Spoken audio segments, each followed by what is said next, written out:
Okay, in today's video, we're going to be talking about what I believe could end up being, if not the, definitely one of the most asymmetrical risk-reward investments of 2021 and beyond, and that's uranium.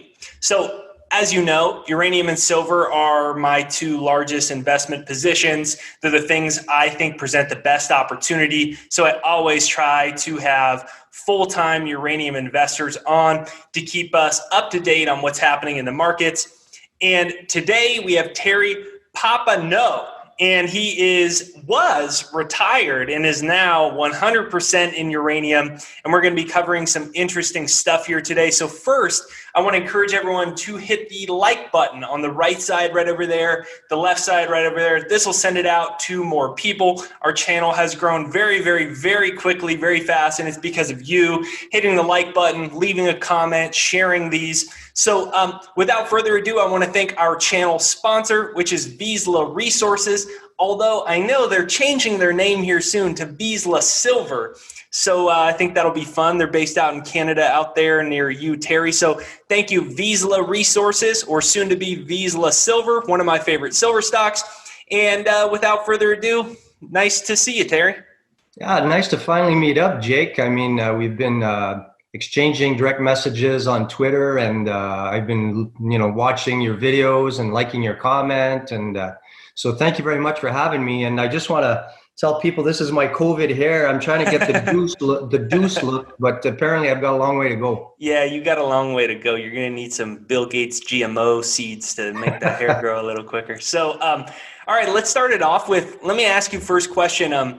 Why do you believe uranium is the best risk return asymmetrical opportunity? Why is it you went 100%, you were telling me, into uranium? I know you were retired, and you've kind of turned this into something you think is going to be amazing opportunity here in uranium. So why don't you fill us in on why that is for the listeners? Sure.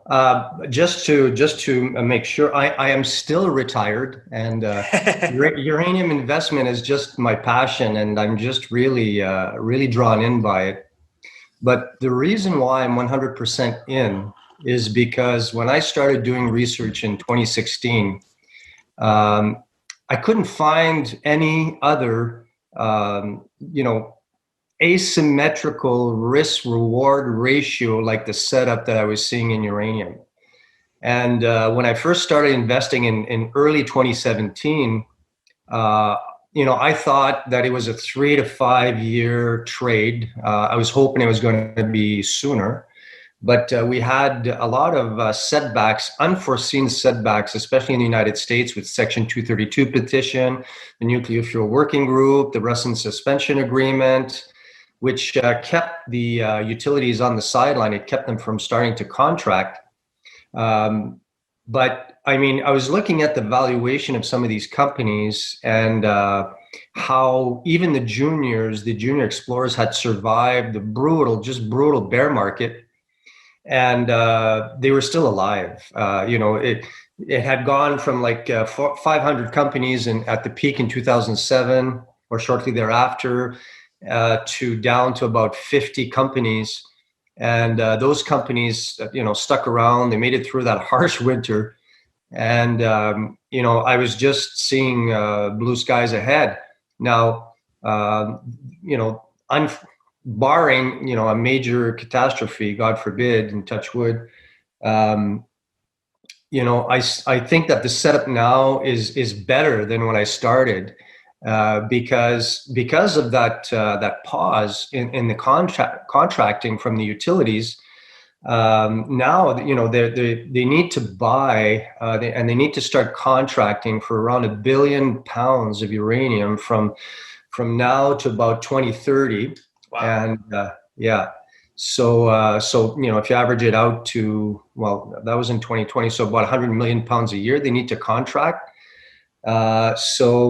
And you look at the longer they waited, the more resolve I think the producers like Cameco have gained in terms of putting them firmly into the driver's seat the longer it takes when they come back to contracting.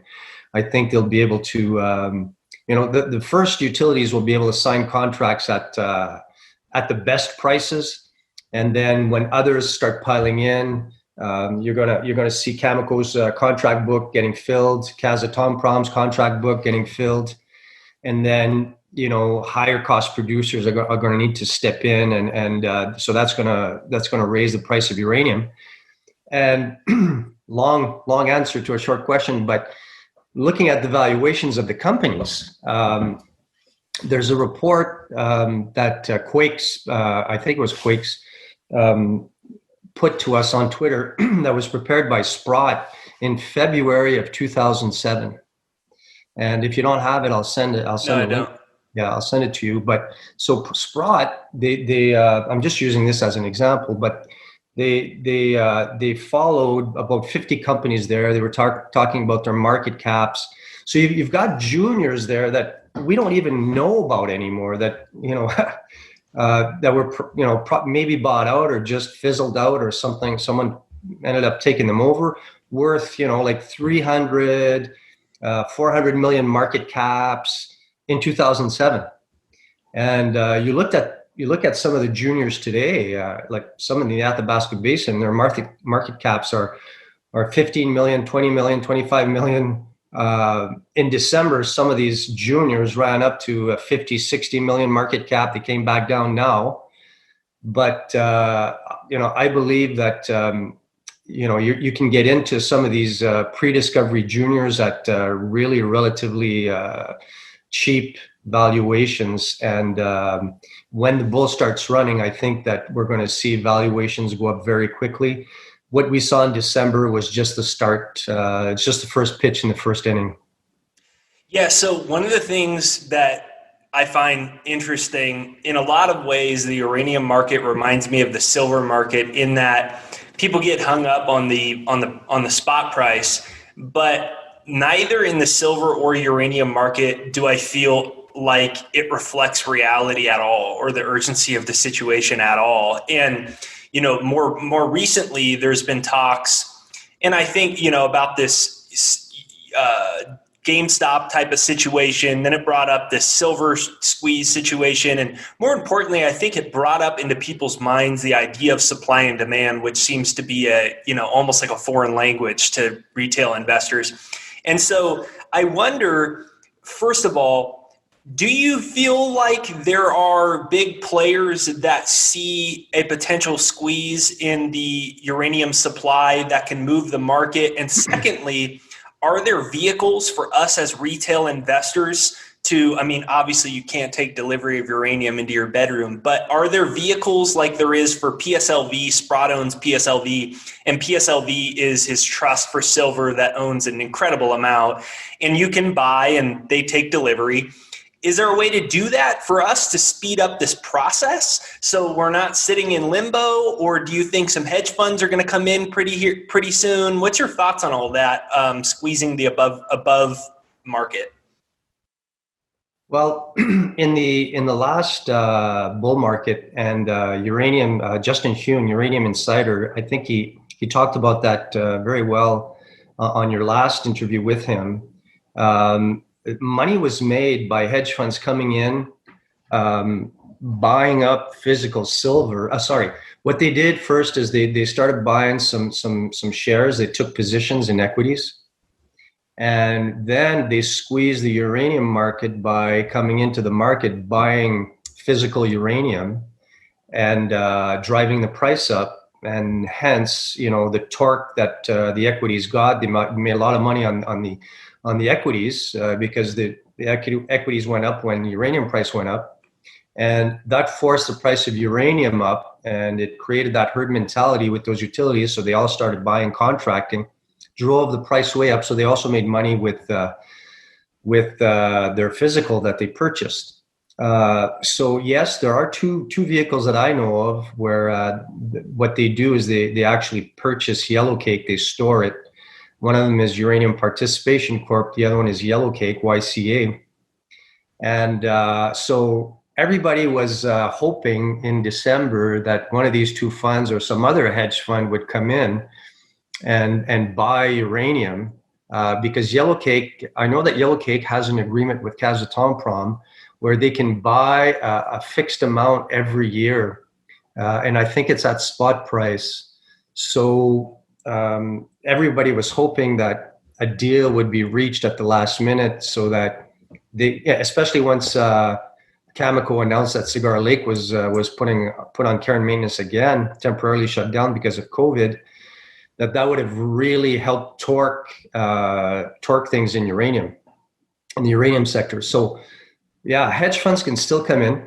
I think what we're seeing some of that. We had a pretty good day on Monday, and so we could still see big money coming in, buying equities, then stepping in, buying Yellowcake. So investors, what they can do is they can buy units or shares in UPC or Yellowcake, which will give them money. It's going to drive the price. They had a NAV issue, net asset value, with regards to their share, where for a long time the value of the share was actually worth less on the open market than what the actual value was. So that represented a buying opportunity for investors.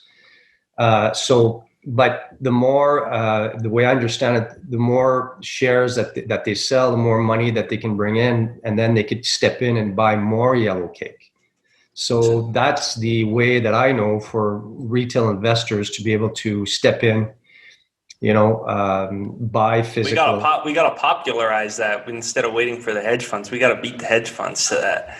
Yeah. Get everyone excited about that. All right, so let me ask you: the spot price, has went more backwards than forwards recently, and it just reminds me so much of silver. It's just like, especially with all these closures and how much supply was taken off, how close do you think we are to a move in spot? Are you anticipating it this year? Or do you still think we have more time to eat away at the existing supply? I know it's hard for us to know exactly. It's like silver. It's mysterious to all of us how much exists.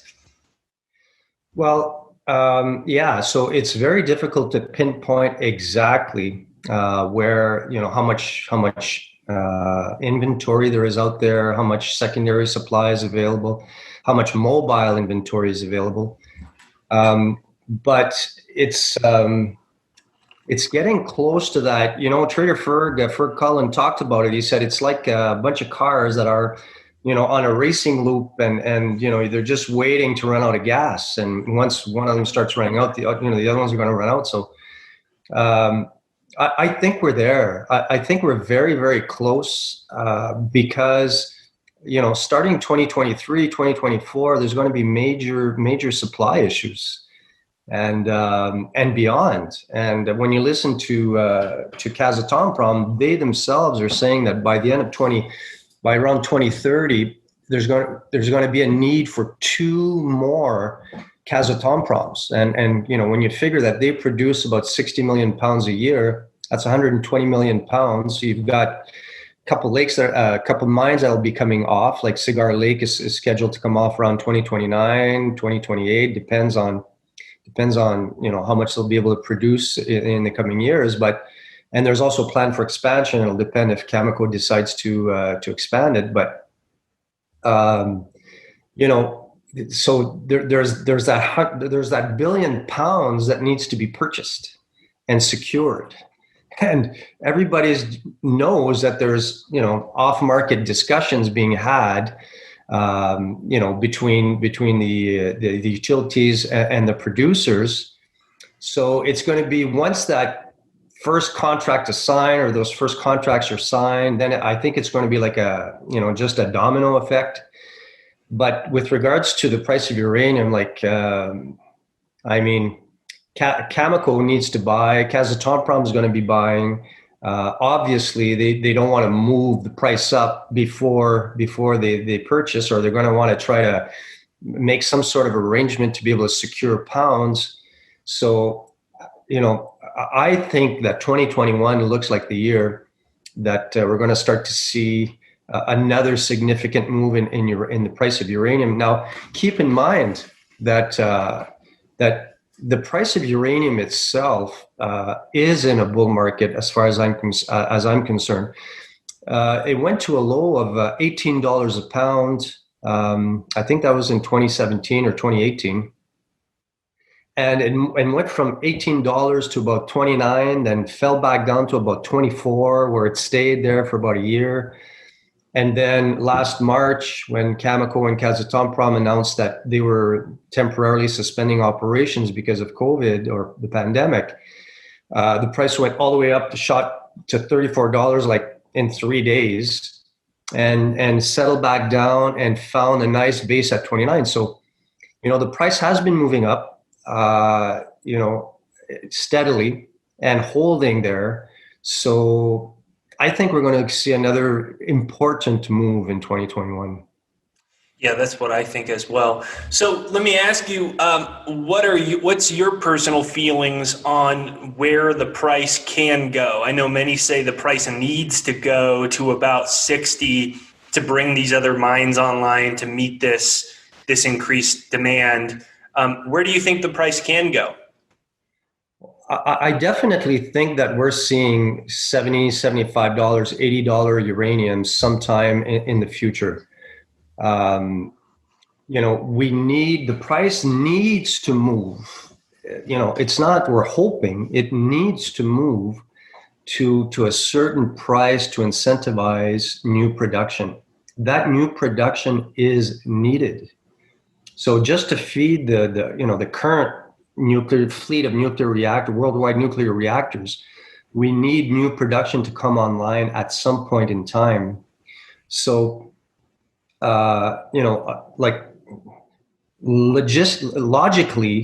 the price, should settle at 55, 60, 65, around 70.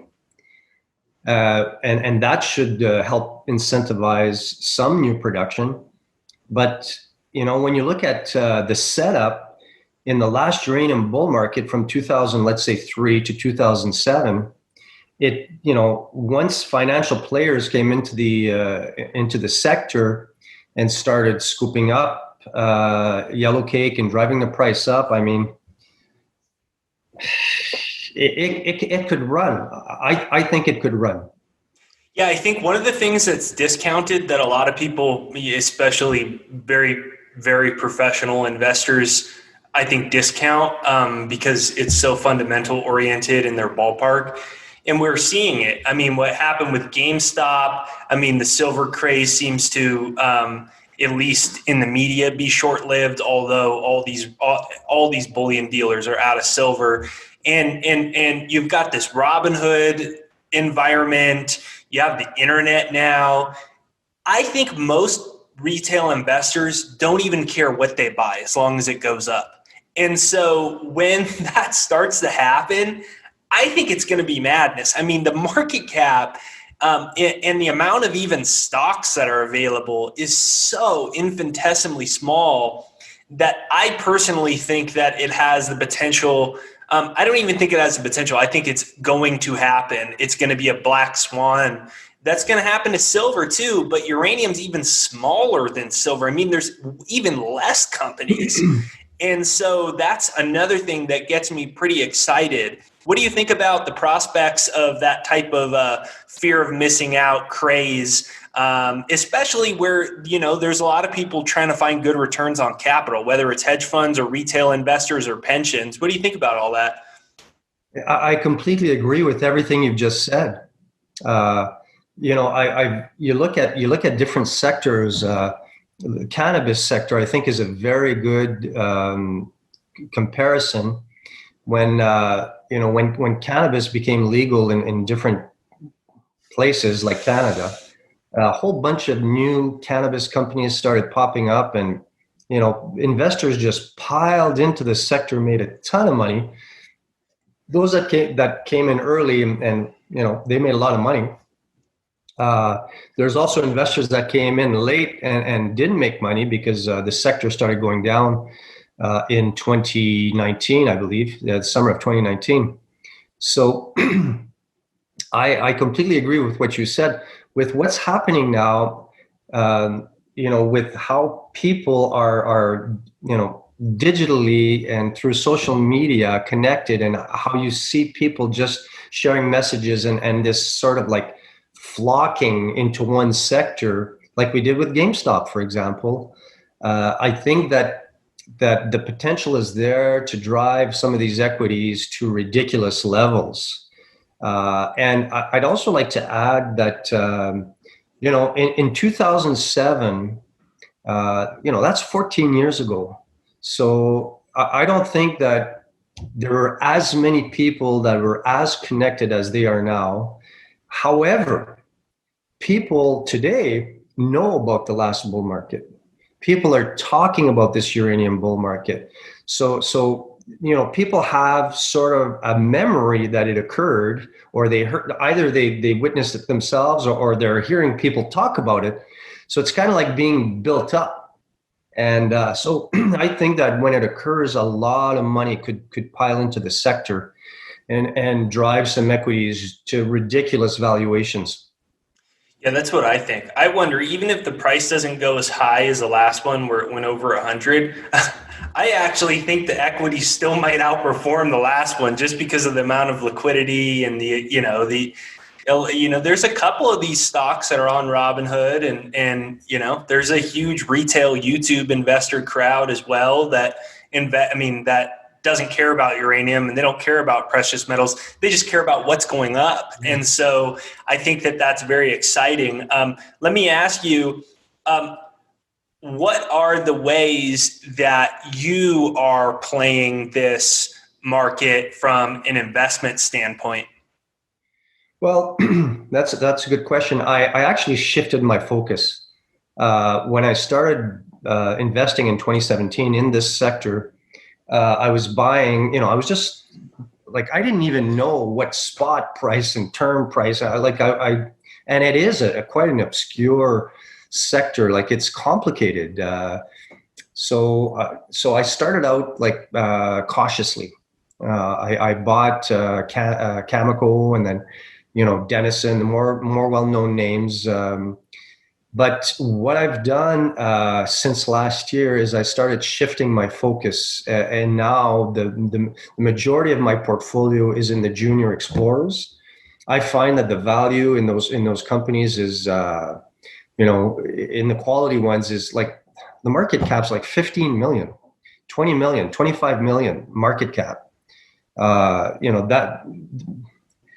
And they've got quality properties, so I started shifting most of my positions into junior explorers, and I've also diversified in 3 regions. So I have African companies, I have some companies in the U.S., and I have some companies in Canada, in the Athabasca Basin. So, and I've got a few developers and some producers in there where the production is suspended. So I've tried to sort of, focus on companies where I was seeing value and market caps that were kind of reasonable. I'm trying to buy into companies with relatively low share count, with relatively low float, because I find that when people want to buy with low share count, it's just way more volatile to the upside, but also to the downside. So, let's take ISO Energy, for example. When I first started investing into ISO Energy, I think they had 40 million shares outstanding. And I think at that time, NextGen owned 64% of those shares. Whoa. Yeah. So, I mean, there's hardly no shares on the float, on the real float. So, I mean, ISO just performed extremely well, but of course their drill results are phenomenal. But I mean, so that's what I look for. I look for low market caps, good management, good property, relatively low valuations. So that's interesting. What interests me about the uranium, or one of the things, there's a lot that interests me about the uranium market, is in silver, I basically own penny stocks. I don't own, I would liken like a Barrick is similar to a Cameco. They're the big bellwethers.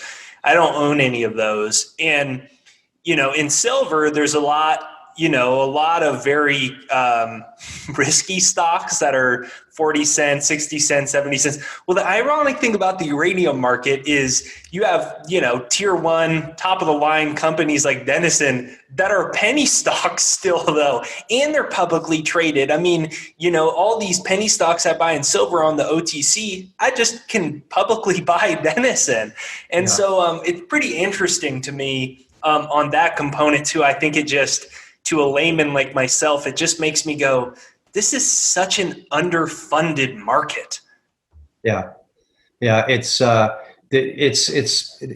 just been devastated. No investment, hardly none for the past 10 years, going on, 10 years.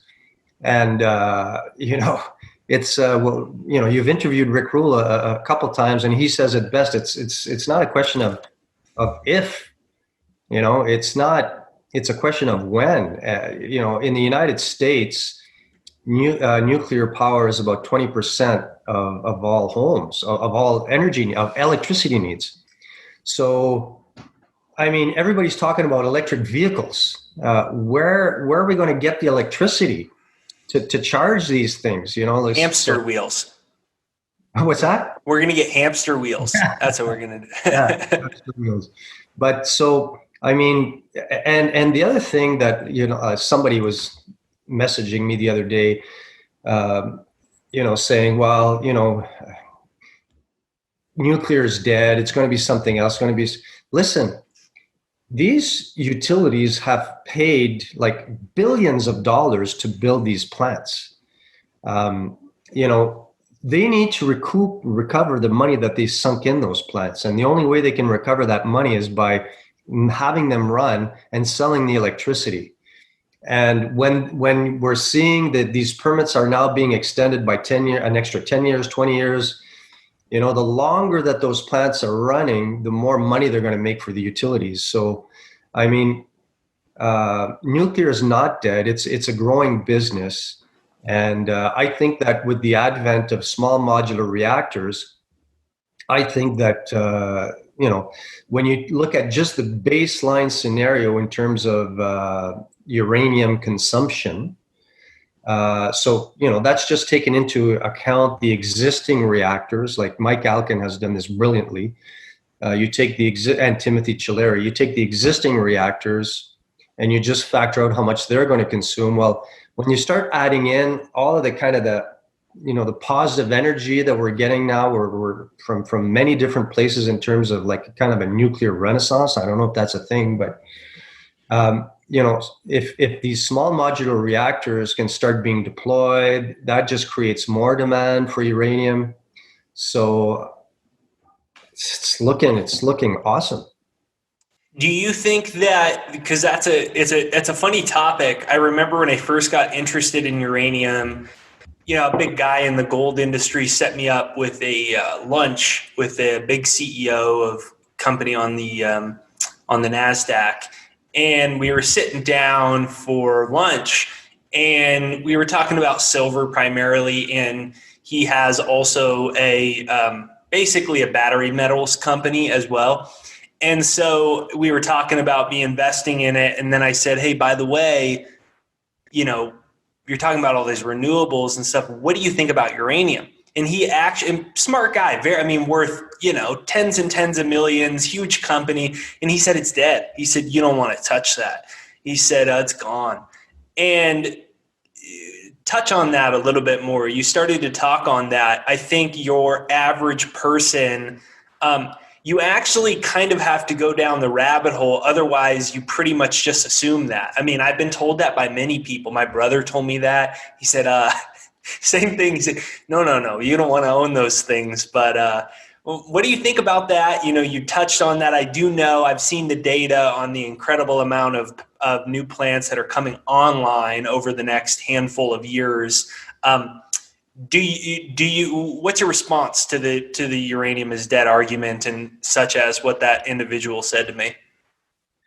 Well, I remember when you talked about that. I think it was in your Rick Rule interview, and you go check on YouTube. Go look at the comments that I wrote there. I commented on your video on YouTube. Oh. I wrote something like "uranium is dead" with question marks, and I put a whole bunch of other comments there. But listen, like the base scenario for nuclear generated power is increasing yearly at about 1.5 to 2% per year for the next up to 2040, if I remember correctly. So that point of view that nuclear is dead, and listen, I'm just going to give you my point of view. So I don't know if this is accurate or not. But I find that's a very North American point of view. Because of my job, I traveled about 11 different times to Vietnam and China, and visited many different cities throughout both countries.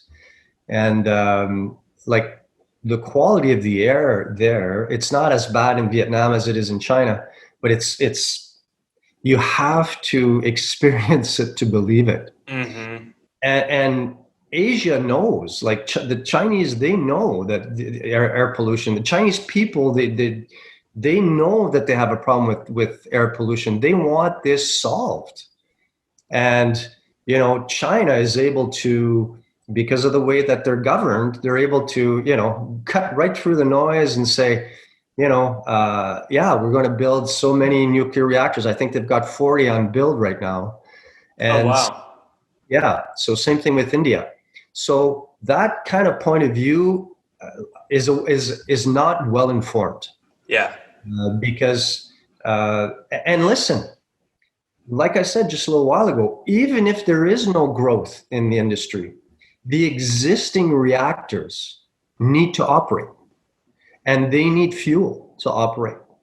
So there's 1 billion pounds of uranium that needs to be purchased, so that all these nuclear reactors can continue to operate in the next 10 years. Does the 1 billion pounds include all these new reactors that are supposed to be coming online in the next 2 to 5 years, 2 to 6 years, 2 to 7 years? Or is the 1 billion pounds just including all these existing producing plants? Yeah, it's my understanding that it's the existing plants. Wow, so it's going to be even higher as all these ones are coming online. And the World Nuclear Association, they've come out with projections. So they've got the high scenario, the low scenario, and kind of the medium scenario. So there's a lot of uncovered demand. It's about 1 billion pounds in next decade, and that's just for the existing reactors. Now, from what I understand, a country like China, those utilities, they'll scoop up a lot of uranium even before they start building the reactor. So we saw China just before Christmas or after Christmas, in December anyways. So they made a deal. So they acquired 49% of, I think it's 2 mines related to Kazatomprom, so it's a joint venture. They'll just come in and scoop up production. They did the same thing in Africa. They want to control or have a say. So so it's my understanding it's just existing. Wow, yeah, that makes it even more bullish. So did you say that the estimation is a 1.5 percentage increase of global power will be fueled by uranium on a per year basis? Is that what you said? Just okay. So then I know in America it's 20%. What is the global power of uranium? Is it less or more? I'd be guessing here, but if from memory, I think I saw something like 11 or 15%. Yeah, I thought it was 10. So let's call it even number 10. So 1% a year for the next 40 years. So there should be a significant increase in the amount of uranium that is used in the world. Well, and also China, if I remember correctly, last year they came out, I think it was in the fall, they came out with, they always come out with a 5-year plan, and they updated their plans to decarbonize from now to 2060.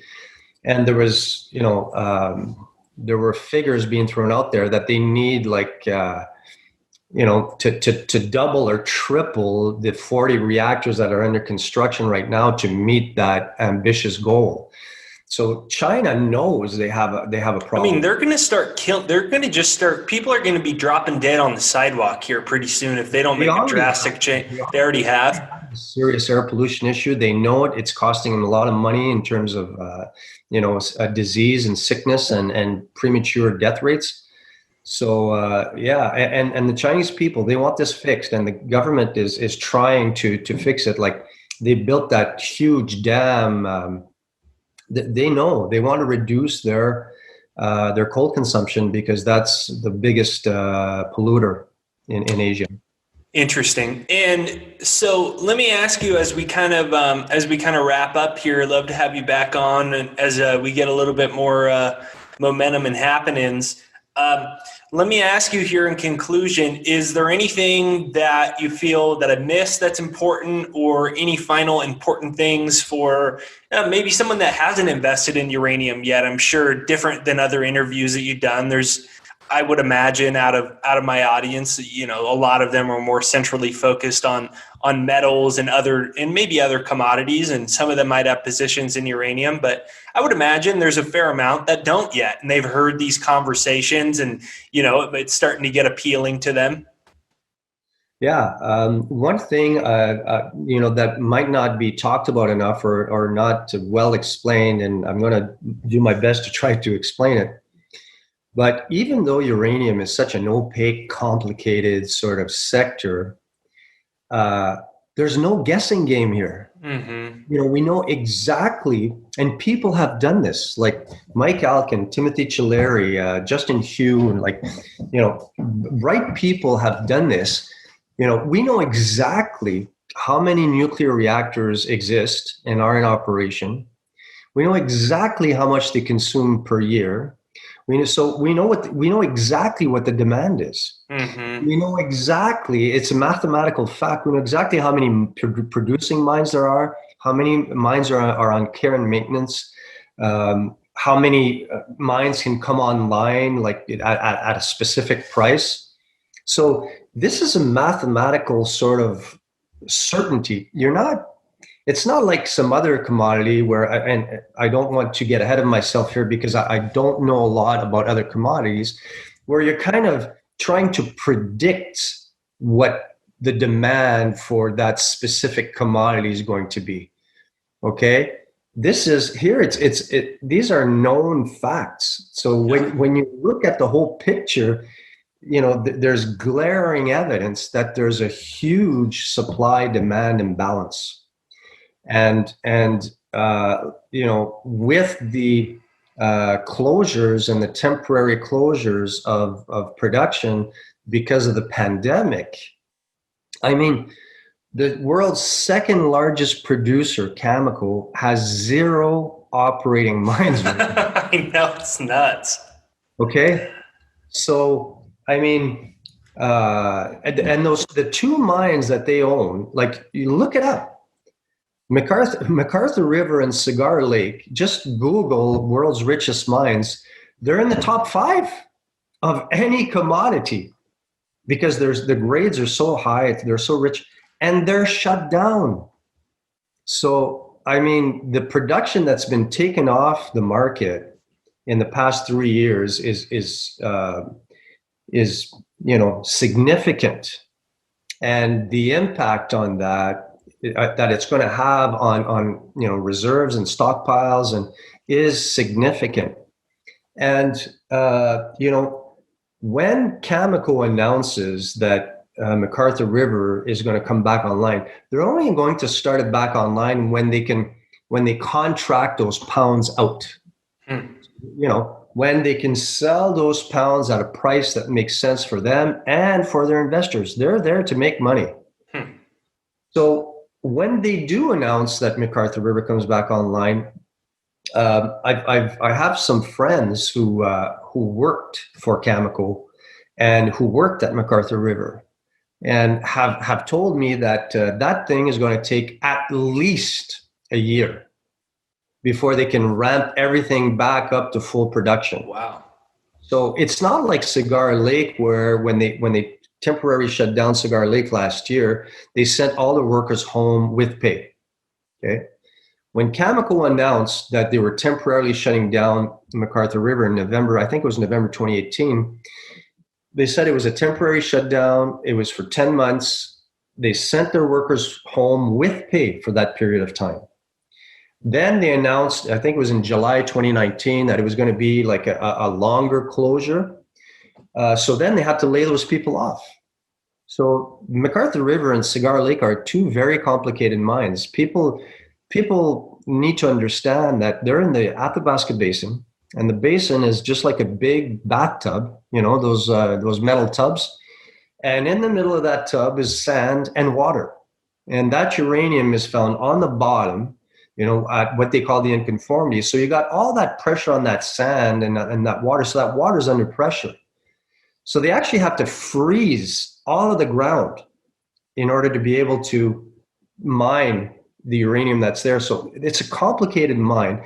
So when they announce that they're going to bring McArthur River back online, they're going to need to hire a whole bunch of new people, train them, then begin operations, it's going to take between 12 to 18 months, wow, what I heard from good sources, to bring McArthur River back online to full production. Wow. So, yeah, that's amazing. Beautifully said. I mean, and it's, kind of gets it fired up. I think that if it doesn't get solved soon and the price doesn't start rising to incentivize some of these mines to come on, if it doesn't happen, it very well could end up being a national security concern for many countries. We're not talking about some random thing. We're talking about making your lights come on. So I think that's an absolutely beautiful way to end. Yeah. So, and the longer it takes, the better it gets. Mm-hmm. It's really taught me, and I've got a group of we're like 15 guys. We're investing in uranium, so it's really tested our patience since 2018. Yeah. But I mean, this spring is getting coiled so tight right now that it's like price almost needs to overshoot now. I agree with you. I mean, I doubled my position once the most recent Cameco closure happened. I was like, and I moved to Southern Utah, like I told you, because I totally disagree and detest the lockdowns. But once I saw those closures, I was like, all right, I'm excited. I'm doubling my position. Yeah. It's unfortunate that closures are occurring because of the pandemic. But from an investment point of view, it's like Cigar Lake produces 1.5 million pounds per month. Yeah, that's a lot of uranium gone. 15 million pounds a year. Like, these mines are huge. There's hardly no other mine that is close to that. So, and Cameco's take on that is 50% of it. So it's 1.5 million pounds every month that's not on the market. We had, 3 Ukrainian mine closures in December because they were uneconomic. We just had one mine closure, Ranger. Cominac is closing, so those 2 mines is going to take about 6 million pounds off per year. That was going almost directly into the spot. So the 3 Ukrainian mines, they're gone. That production is gone. 1.5 million pounds a month for Cigar Lake down. That's gone temporarily.